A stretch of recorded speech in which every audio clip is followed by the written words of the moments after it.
الرحمن الرحیم.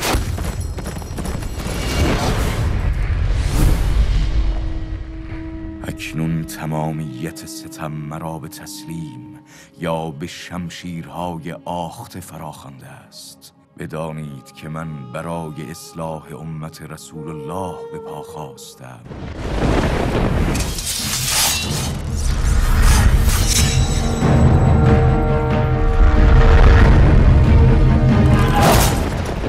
سلام بر بندگان خدا.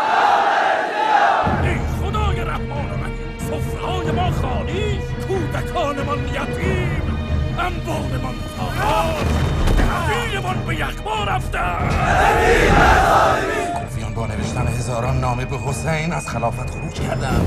به حسین ابن علی بنده صالح خدا، به سوی کوفه بشتاب که چشم به راه تویی، یا که باغ‌ها سرسبز و میوه‌ها رسیده.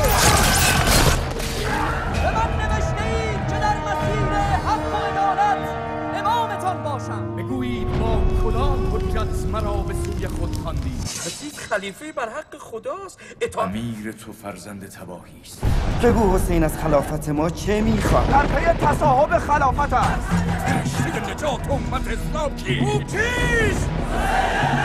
حسین از دین خروج کرده. این بر زبانی که فرزند رسول خدا را ذلیل پندارد. ما چشم فتنه کوفه را نشانه رفتیم.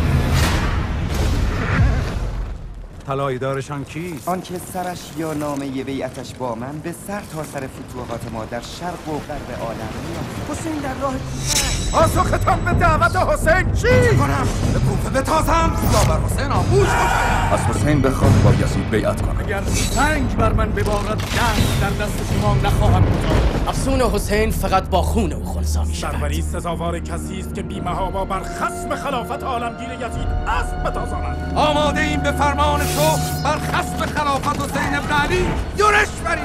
خود را از این وادی هولناک برهانید که بیدادگران تشنه خون منند و بر شما دین محمد جز با کشتن من استوار نمی شود.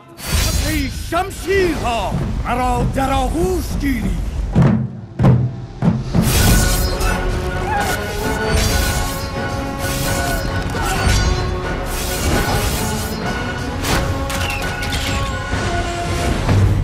پرده از چهرت بردار که جانم از پرتو رخسارت بیتاب است. آنسان که در برابر آتش نفس از من درگذشتی، خداوند با خلعت عشق آذینت